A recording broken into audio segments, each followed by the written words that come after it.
Amigos, ¿qué tal? Bienvenidos a su noticiero 24 horas de este sábado. Tenemos importante información que la empezamos a desarrollar a partir de este momento. Ponga atención, se ha declarado la emergencia sanitaria para los hospitales del IES. La medida se toma para acelerar la compra de insumos y medicinas. El contacto en este momento es con nuestro compañero Luis Alfredo Zúñiga. Él está haciendo seguimiento al caso y desde el hospital Efraín Jurado López nos informa. Hola Luis, adelante.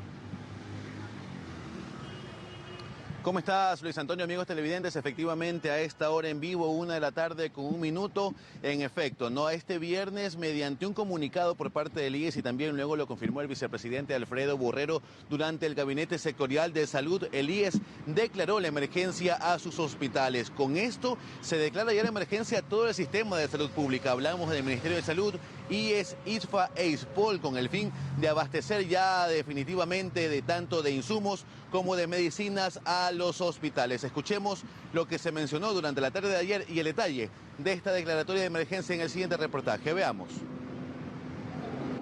El vicepresidente Alfredo Borrero confirmó el anuncio durante el Gabinete Sectorial de Salud de este viernes. El Instituto Ecuatoriano de Seguridad Social IES declaró la emergencia sanitaria, sumándose así a la declaratoria del sistema de salud que anunció el presidente Guillermo Lasso el pasado mes de junio. Lo cual va a contribuir a trabajar conjuntamente para solucionar los problemas que se han ido presentando.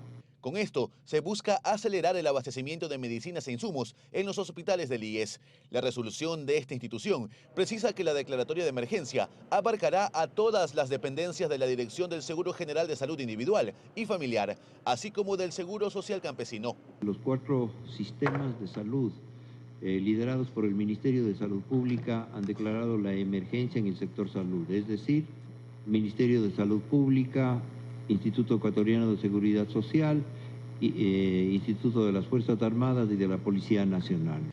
Esta decisión se toma días después de que pacientes y asociaciones realizaron plantones pidiendo la declaratoria de emergencia ante la falta de medicinas para pacientes con enfermedades graves. La Corte Interamericana de Derechos Humanos pidió también esta semana a Ecuador que adopte medidas inmediatas que posibiliten el acceso a un tratamiento médico adecuado al grupo de pacientes con cáncer en la sangre. Nosotros necesitamos para vivir tomar una pastilla cada 4 horas de bromuro de piridostigmina de 60 miligramos. Si nosotros nos falta esta medicina, lo que sucede es que corremos el riesgo de sufrir un paro cardiorrespiratorio. Desde el ISPOL han asegurado que el promedio de abastecimiento bordea el 42% y con la declaratoria de emergencia por 60 días esperan subsanar las deficiencias que existen en el subsistema. La emergencia en el sistema de salud pública del país fue uno de los problemas mencionados por el sector indígena en medio de las manifestaciones a nivel nacional que se dieron en junio. Durante el gabinete sectorial también se dio a conocer que ya se empezaron a hacer los pagos a los prestadores externos, tanto del IES como del MSP, para cubrir la deuda por $400 millones que mantiene el Estado. El día de ayer ya se aprobaron las transferencias especialmente a Solca y otros proveedores de salud en el territorio nacional. Esto obviamente permitirá continuar con los servicios de derivación que las distintas instancias de salud tienen con empresas y proveedores de salud privados. Que estas medidas sirvan para finalmente contar con medicinas necesarias en los hospitales públicos es lo que esperan los pacientes. Con esta declaratoria de emergencia por parte del IES ya corre el tiempo que tienen de plazo para poder dotar definitivamente de medicinas e insumos a sus hospitales. Lo mismo para las casas de salud del Ministerio de Salud Pública, del ISFA y del ISPOL.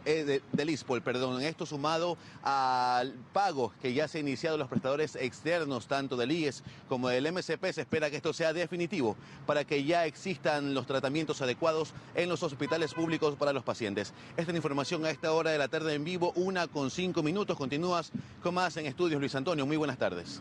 Muy buenas tardes, Luis, y gracias por la información. Evidentemente será un tema de seguimiento y usted se informará de él de la mejor manera aquí en 24 horas. Seguimos cuando son las 1:05 de la tarde para contarles que el gobierno logra importantes avances en el sector de la salud. Este viernes inició el plan de externalización de farmacias, iniciativa con la que se busca terminar con el desabastecimiento permanente y preocupante de medicinas en los stocks de sus bodegas. El plan de externalización de farmacias finalmente arrancó. María Sixta Bélgica Vera, paciente del hospital Abel Gilbert Pontón, situado en el suburbio de Guayaquil, se convirtió en la primera beneficiaria del programa denominado Medicina Cerca. Muchísimas gracias por la atención que me han dado. Hoy empezamos la prueba de funcionamiento hasta que llegue a producción en el hospital Abel Gilbert Pontón. La próxima semana vamos a hacerlo en el hospital Vicente Corral Moscoso en Cuenca, luego en el hospital de especialidades de Portoviejo y terminaremos la fase de pruebas en el hospital Pablo Arturo Suárez y el hospital Eugenio Espejo en Quito. El ministro de Salud, José Ruales, explicó que en esta primera fase, en el hospital Guayaquil, por ejemplo, se entregarán 165 medicamentos genéricos y de marca de un total de 325 vía receta electrónica. Pues el médico, luego de atender al paciente, debe subir la receta electrónica al sistema al que también tienen acceso las 127 farmacias privadas que intervienen en esta etapa. Al usuario se le entrega un documento físico que tiene un código de barras. Con ese papel y en un plazo no mayor a 72 horas, se le hace entrega de los medicamentos que están en la receta. Tenemos medicamentos para pacientes crónicos. Por ejemplo, los antihipertensivos, entonces le van a dar los Sartán para 3 meses. Cada paciente va a recibir 3 recetas, deberá ir cada mes. En el proceso de externalización de farmacias se han calificado ya 1.099 establecimientos privados hasta el momento, con los que el ministerio podrá establecer convenios para la siguiente fase del programa, que deberá abarcar a todos los hospitales básicos de especialidades y centros de salud. Con su implementación, el gobierno ha ofrecido terminar con el desabastecimiento de medicinas de uso ambulatorio, que son las que se prescriben en consulta externa, pero también hay procesos de compras de medicamentos por catálogos y otras convocatorias y ofertas para lograr un total abastecimiento. Los medicamentos ya están comprados y llegarán el 5 de agosto para cubrir al 100%, esperamos, las fin de año. Luisa María Heredia, 24 horas. Y en la provincia del Guayas se incrementan los casos de COVID-19, mientras que en Pichincha disminuyen. La tendencia se mantendría por 2 semanas, más o menos, y desde el COE Nacional se insta a la población a completar el esquema de vacunación. Mientras en la costa se registra un incremento en los casos de COVID, en la sierra se percibe una tendencia a la baja. Ese ha sido el comportamiento de la pandemia en la población en las últimas 5 semanas, según la evaluación del COE Nacional.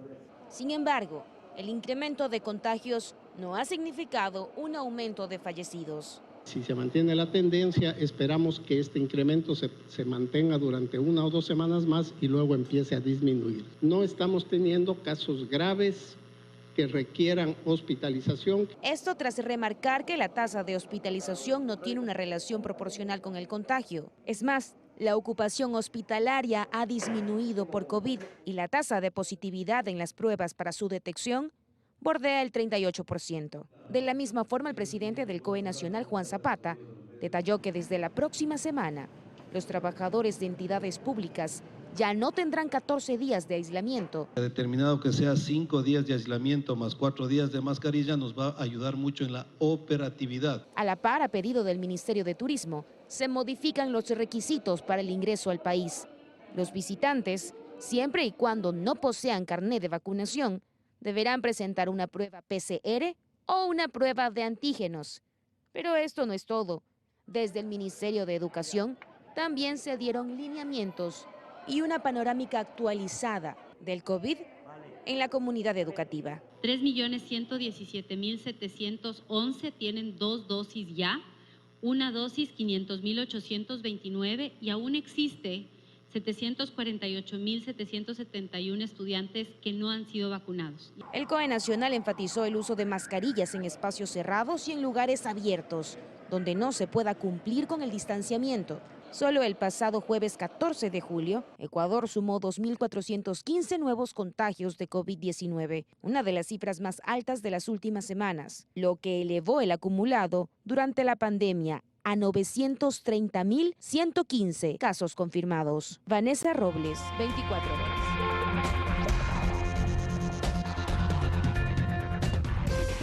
Seguimos a la 1:40 de la tarde para contarles que el arreglo de la red vial estatal es uno de los temas pendientes en la provincia de La Suay. Vamos a contactarnos en este momento con nuestro compañero Iván Rodríguez, quien nos informa desde la capital Azuaya, Cuenca. Adelante, Iván, con tu informe. Muchísimas gracias, buenas tardes. Obras como el Acceso Sur, la construcción de 2 distribuidores de tráfico en la autopista y el arreglo de la red vial estatal, entre otras cosas, son tareas pendientes del gobierno con el Azuay. Les contamos. Paciencia es lo que ha sobrado por acá cuando tocamos el tema vial. ¿Y por qué? Júzguelo usted. Estas son las principales arterias viales que conectan a Cuenca con el resto del país. Pero ahora la situación está peor que nunca. Si no, veamos lo que pasa en la Cuenca Girón Pasaje o en la Molleturo El Empalme. Si bien se han realizado algunos arreglos, no obstante los mismos por el crudo invierno duraron poco. Y es hora de que alguien se preocupe de las vías. Tanto la Cuenca Molleturo Naranjal como la Cuenca Girón Pasaje están sujetas a un estudio integral en todo su trazado para poder con ese producto, con el producto de estudio, ingresarle al Plan Nacional de Concesiones y que sean validadas. Ahora en Cuenca y el Azuay existe expectativa por el nuevo titular del Ministerio de Transporte y Obras Públicas. No estamos pidiendo un favor, y en esto queremos ser respetuosos pero firmes. Estamos pidiendo se cumpla con la obligación para el ejercicio de los derechos de los cuencanos y de los azuayos, y de esto estamos expectantes. Y es que existen varias promesas y compromisos pendientes dentro del Plan Vial 2025 que se espera se vaya concretando. Hay una realidad en el país que desde ciertas provincias hacia el norte todo está bien y en buena hora, se merecen eso y más, pero nosotros también nos merecemos una atención del gobierno central en su competencia. Existen algunas obras planificadas para este año que no sufrirán ningún cambio, dicen desde el ministerio. Lo referente a Medio Ejido, Sayosí, estamos ya con aval listos para publicar en el portal de contratación pública, y los distribuidores de tráfico tanto de Gapal como del Hospital del IES, esos están en actualización de estudio. El compromiso del presidente es que esas obras se ejecuten en la provincia conforme dio a conocer en el Cantón Paute hace algunas semanas. No obstante, la paciencia se va terminando. Por ello se espera que los compromisos no demoren más. Se requiere una reconstrucción vial, no un mantenimiento vial. Y en ese sentido, obviamente, la atención es prioritaria para Cuenca, el Azuay y el Austro. Y que se cumpla con las justas necesidades que vienen desde hace mucho tiempo atrás.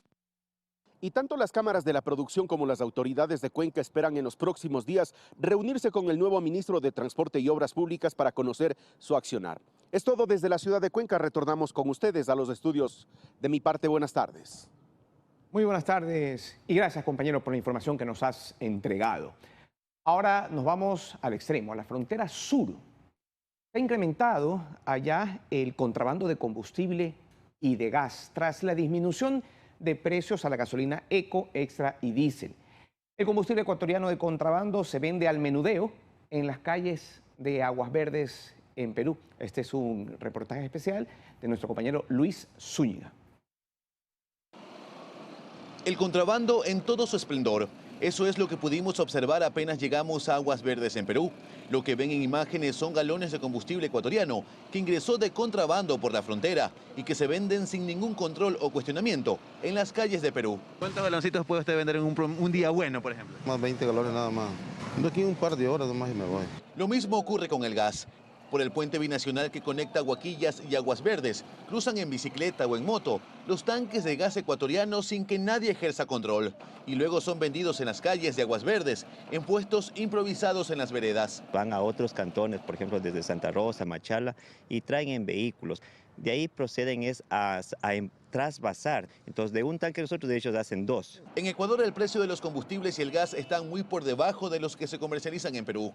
La rentabilidad que deja esta actividad ilícita lo hace cada vez más atractivo para los contrabandistas, que levantan pasos clandestinos a lo largo de toda la frontera sur. Un aproximado de unos 30 pasos clandestinos. Después de pocas horas que nos retiramos, vuelven a colocar. Esta semana se han destruido 7 pasos clandestinos y tan solo en Huaquillas se han detectado 7 casas donde almacenan ilícitamente combustible y gas para el contrabando. Según expertos, las pérdidas que deja el contrabando al país son millonarias. El monto del contrabando anual se estima en 800 millones de dólares. Dinero que se pierde y que proviene de recursos públicos, pero que terminan a merced del contrabando. Este ilícito también se hace evidente si comparamos las estaciones de servicio en Ecuador y Perú. Mientras en Huaquillas hay filas constantes durante el día, en Aguas Verdes pasan vacías. Claro, todo lo adquieren del contrabando. Por eso que nosotros estamos consumiendo el combustible del vecino de Ecuador, porque realmente que allá está súper económico. La pregunta surge entonces, Hay controles en las estaciones de servicio para saber cuánto y a quién se vende. Durante nuestro recorrido observamos que la venta en Ecuador es libre, facilitando el contrabando. Aquí, por lo pronto, como aquí trabaja 24 horas, todo el mundo viene aquí, taxis, buses, trailers. ¿Hay motos o vehículos que vienen más de una vez al día a tanquear? No, 2 o 3 veces. Pese a que el parque automotor es bastante reducido en Huaquillas, tan solo de marzo a junio en la estación de Petroecuador en ese cantón se vendieron 2.9 millones de dólares. Además, en marzo de este año, dicha estación vendió cerca de 88.000 galones, mientras que en junio, mes en el que se anunció la reducción de 15 centavos a las gasolinas Eco, Extra y Diesel, la venta subió a 109.000 galones. A la par, en la estación de Las Lajas también se incrementó la venta, de 319.000 galones en marzo a 350.000 en junio. ¿Por qué el aumento de ventas? ¿Quiénes realmente aprovechan el subsidio? Esa es la pregunta. El último jueves el presidente Guillermo Lasso visitó la ciudad de Huaquillas. Le preguntamos al respecto de esta problemática e indicó que una de las soluciones es la focalización del subsidio de los combustibles. Vamos a tomar medidas, obviamente, para evitar el contrabando, pero lo más importante es trabajar sobre la focalización del subsidio, que es uno de los pedidos de la CONAIE y que los vamos a tratar en las mesas de diálogo. Luis Alfredo Zúñiga, 24 horas. Seguimos a la 1:20 de la tarde para contarles que el 13 de julio iniciaron las mesas técnicas entre el gobierno y la CONAIE. Hay avances importantes en 2 temas específicos: la focalización de los combustibles y la moratoria crediticia. A esta mesa le quedan 2 días para concretar los acuerdos. Aunque había tensión entre las partes por los recientes pronunciamientos hechos por el presidente Guillermo Lasso sobre el financiamiento de las manifestaciones, la CONAIE y el gobierno iniciaron el trabajo de las mesas técnicas acordadas tras el cese del paro. Las reuniones iniciaron este miércoles 13 de julio en Quito y se extendieron hasta el último viernes. Antes de sentarse, los dirigentes indígenas dejaron clara su postura. No podemos aceptar que se nos siga acusando que han pagado $8 a cada manifestante y en este caso venidos recursos desde el narcotráfico. Seguimos escuchando las descalificaciones del señor presidente de la República y esto realmente pone en riesgo lo que hemos empezado. Cada uno tiene su lectura de cómo se dieron los acontecimientos, pero si bien es cierto hay razones para estar incómodos o enojados, también hay razones para estar entusiastas y optimistas.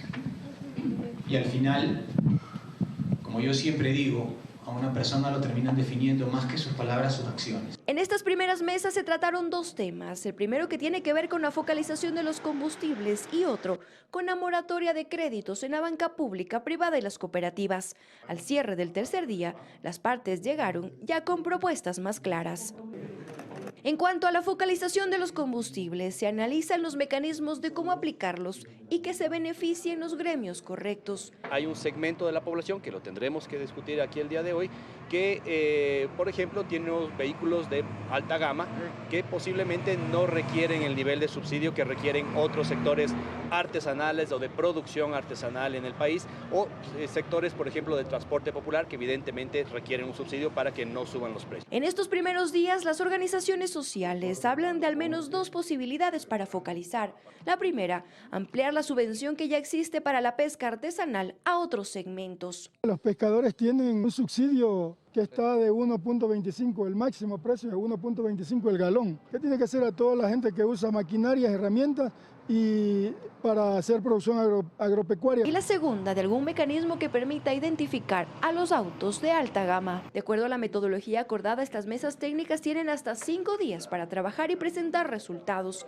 A esta primera le quedan 2. Los temas siguientes para trabajar son el fomento productivo, empleo y derechos laborales. Karen Aro Ruiz, 24 horas.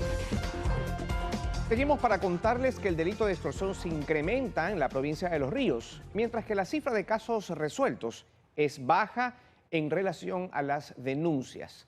Vamos a enlazarnos en este momento con nuestro compañero Martín Soto, quien está en Babahoyo, provincia de Los Ríos, y hace un seguimiento del hecho. Adelante, Martín. Gracias, Luis Antonio. Buenas tardes. El delito de extorsión se incrementa en la provincia fluminense.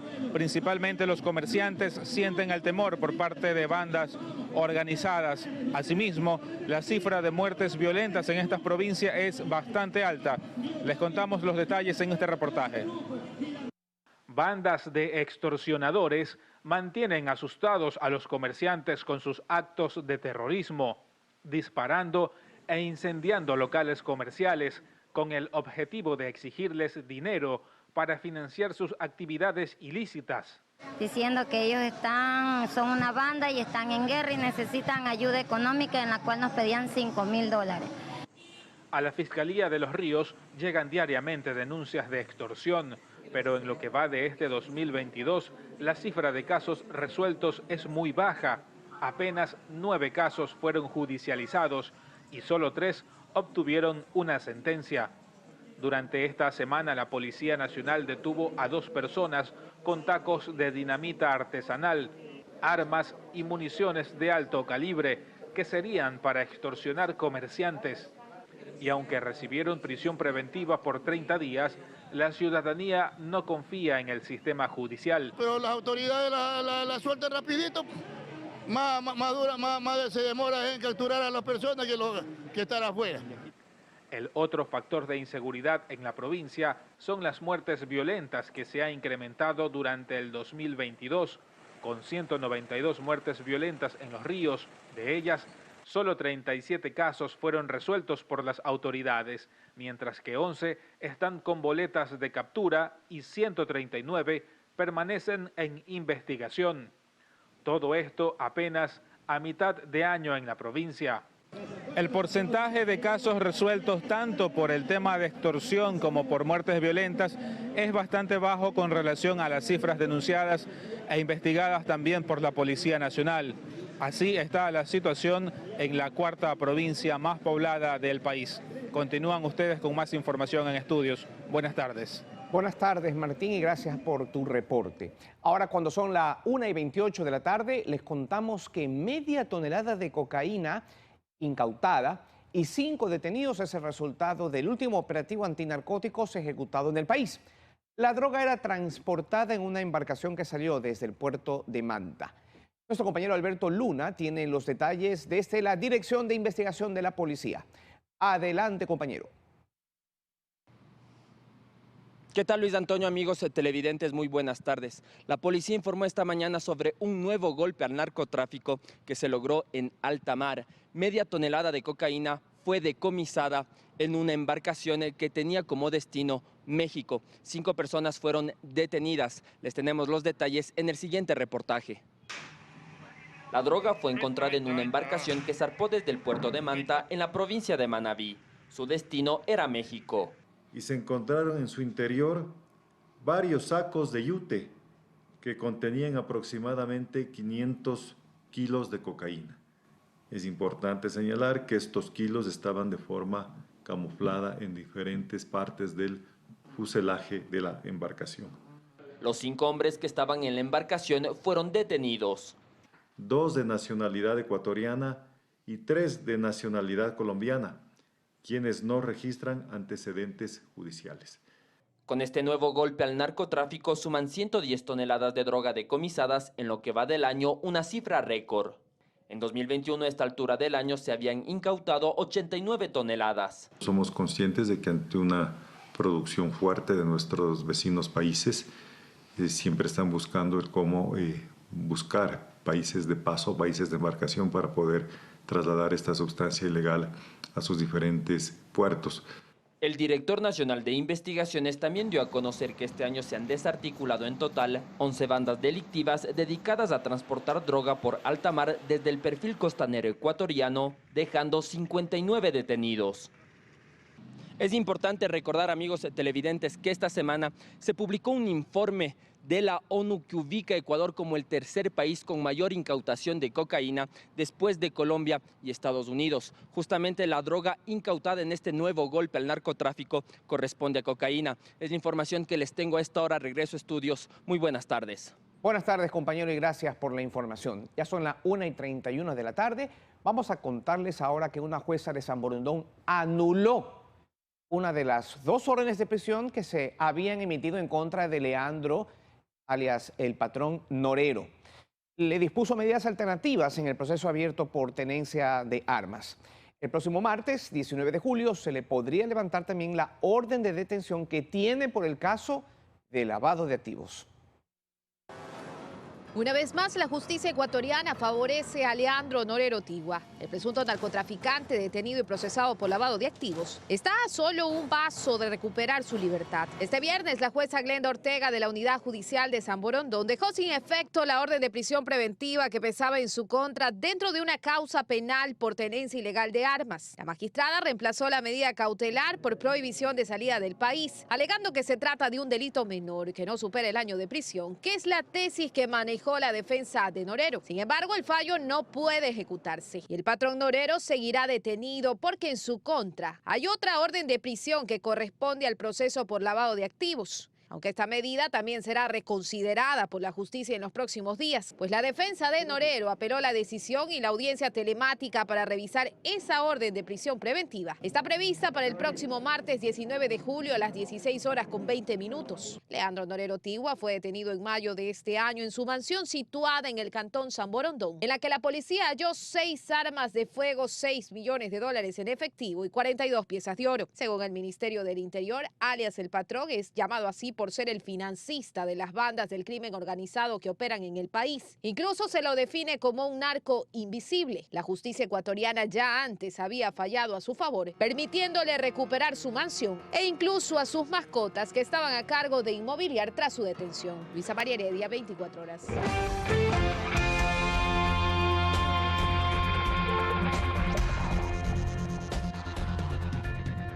Seguimos a la 1:35 de la tarde para contarle que la mendicidad se evidencia en las calles de las principales ciudades del país, donde en algunos casos prolifera la delincuencia o se acentúan algunos vicios. Al momento no existen cifras oficiales de cuántas personas en esta situación habitan en el país, pero anticipan que en septiembre va a iniciar el levantamiento de esta información.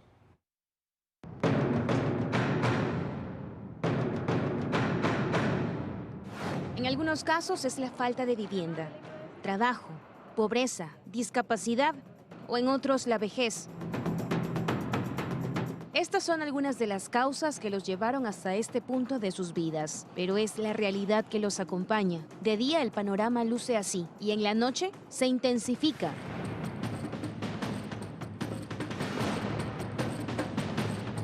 Robaron todos los papeles aquí mismo, durmiendo me robaron los exámenes, las ecografías, todo, no tengo nada. Algunos han superado de a poco y con ayuda de fundaciones los estragos de vivir en la calle. Ya llega un momento que no tenía, me tocó más en la calle. Desde que estoy acá me he sentido bien, me han ayudado físicamente, mentalmente. Otros, en cambio, no han corrido con la misma suerte. ¿Y su familia, Gladys? Estoy solita, no tengo a nadie más. La Fundación Reza lleva 4 años trabajando con este grupo vulnerable. Ellos han identificado a cerca de 400 personas en situación de calle solo en el centro de Guayaquil. El 75% son familias extranjeras, mientras que el otro 25% corresponde a ecuatorianos, en su mayoría hombres. Hay organismos internacionales que les apoyan con alojamiento, tarjetas de alimentación, les apoyan con regularización de documentos. Los migrantes en el país tienen mayor acceso a servicios que, en este caso, servicios especiales que los ecuatorianos. En diciembre del año pasado, el gobierno lanzó la campaña Solidaridad sin Mendicidad, que les ha permitido palpar más de cerca el panorama. Situación de calle, trabajo infantil, mendicidad, a quienes abordamos y recuperamos sus derechos, a 20.900 beneficiarios en todo el país. Sin embargo, esta cartera de Estado reconoce que no existe una encuesta que revele datos globales de esta problemática, pero que en 2 meses iniciarían con el levantamiento de información. En el mes de septiembre, con el apoyo de universidades, arrancaremos un censo evaluatorio a nivel de todo el país de esta realidad. Y es que cuantificar sería el punto de partida para determinar el contingente apropiado y delinear políticas públicas integrales acorde a una realidad que va más allá de las cifras. Vanessa Robles, 24 horas.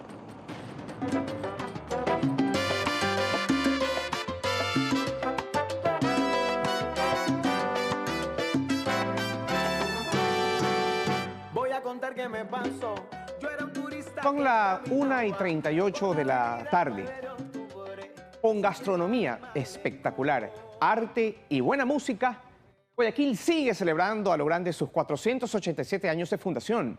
Vamos a contactarnos en este momento con Vanessa Robles. Ella ha hecho una recopilación de algunos eventos que, a propósito del tema, se realizan en estos momentos en la ciudad. Vanessa. ¿Qué tal, amigos? Buenas tardes. La Fundación de Guayaquil, en efecto, se celebra a lo grande, y es que estos 487 años se vienen ya conmemorando con retretas musicales, conciertos, exhibiciones de emprendedores y también exposiciones en ferias, como en la que estamos acá, en la Feria del Queso, que ayer se inauguró y se va a extender hasta mañana 17 de julio, con diferentes opciones. Acá son más de 100 stands aproximadamente, que ofrecen cerca de 60 quesos distintos, la mayoría provenientes de la sierra, pero también tenemos participantes de Perú, Colombia y hasta España. Quisiéramos conversar rápidamente con Luis Chávez. Usted está al frente de esta feria. Me comentaba que hay un integrante también bastante interesante en esto entre estos quesos, ¿no? Sí, mire, aquí tengo el mejor queso del mundo. Es un queso que viene de España. Es el Ole Avidia, que es el campeón del World Cheese Award, el mundial de quesos que hubo el año anterior en Oviedo. Está aquí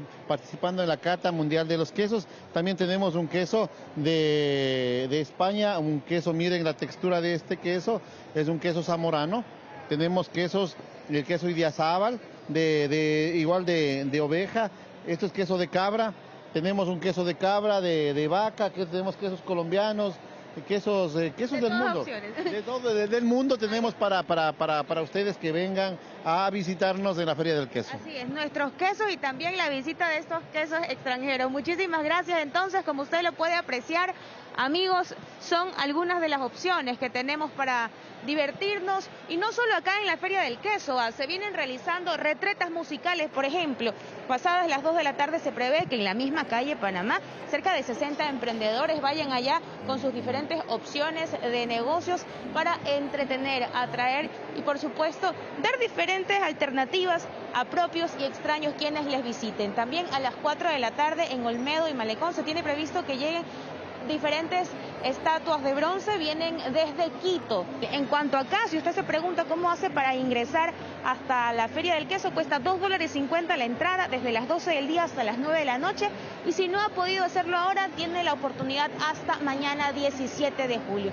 De esta manera, con conciertos, retretas, festivales y alternativas para que usted pueda deleitar con su familia, es que celebra la Perla del Pacífico. Esta es la información. Ustedes siguen. Buenas tardes. Gracias, Vanessa. Mucha atención. Ha concitado esta feria de quesos. Una infinidad de opciones para llevar un buen queso a su casa. Y también esto es importante, la cultura. Guayaquil siempre ha sido una ciudad de cultura. Varias casas de esta ciudad se han convertido ahora en un refugio para la literatura. Sí, señores. En estos lugares, los libros usados han encontrado una segunda, tercera, cuarta, hasta quinta oportunidad. Son rincones culturales que tienen como objetivo incentivar la lectura. Sitios que vale la pena visitar. Conozcamos algunos de ellos. Érase una vez una vivienda ubicada en calle Segunda 620, entre Ficus y Las Monjas, en Urdesa, conocida como la Casa Morada. Este nombre poco tenía que ver con el color característico de este espacio. Más bien se relacionaba con ser la morada, el refugio, el lugar de la literatura. Un sitio en donde aproximadamente 300 libros usados de todos los tamaños y colores han encontrado una segunda oportunidad. ¿Quién dice cuándo un libro está o no está vigente? Es decir, tenemos libros clásicos y que los leemos, digamos, siempre. Eso de que los libros, digamos, quedan en el olvido es algo que no creemos acá en la Casa Morada. En este pintoresco rincón cultural se intercambian y venden obras de segunda mano. Un buen hábito que se encuentra al alcance de las manos y bolsillos de quienes acuden a esta morada. Es muy acogedor, muy tranquilo y se puede con despacio buscar la obra que uno que necesita. Y es que varias casas de Guayaquil se han convertido en un refugio para la literatura, cautivando a lectores de todas las edades y clases sociales. Lo que hacemos con los libros usados es darle más vida a un libro que tiene vida. Uno compra un libro, generalmente lo coloca en un estante y lo deja ahí que duerma el sueño eterno. Pero esos libros pueden servir para otras personas que no han hecho esas lecturas. Por ejemplo, este libro usado del Juego de Tronos aquí en la Casa Morada cuesta $15. En una librería comercial este mismo texto nuevo llegaría a costar $100. El segundo capítulo de este cuento se denomina La Madriguera, otro lugar acogedor que se encuentra en Avenida Circunvalación Sur 632 en Urdesa. En su interior esconde un gran tesoro literario, compuesto por más de 2.000 libros de todas las categorías. Disponemos de un punto de lectura que es gratuito. Puedes visitarnos, puedes tomar un libro de este y leer mientras disfrutas el espacio también. Por ejemplo, hay una editorial que es Plutón Editorial que tiene varios como que clásicos publicados y van desde $6, $7. Las paredes nos recuerdan por qué es tan importante leer. Nos dicen, por ejemplo, somos lo que hemos leído, o por el contrario, seremos la ausencia que los libros han dejado en nuestras vidas. Cada rincón tiene una temática literaria. Cada paso que se da aquí está lleno de literatura que cautiva a todos. Y es que aquí sobran las razones para leer. Nos parece un lugar bastante simpático sobre el tema de los libros y el ambiente más que todo y el esquema que tiene de incentivar a la lectura. El hábito de la lectura es algo que de una u otra forma todos sabemos que nos ayudan a desarrollar ciertas habilidades. Le adquieres varios de los pensamientos que autores han plasmado en estos y que te permiten quizás concordar con ello, razonar mejor. Y colorín colorado, ya no existen excusas para dejar un libro a un lado. Este cuento se ha acabado. María de los Ángeles Rendón, 24 horas.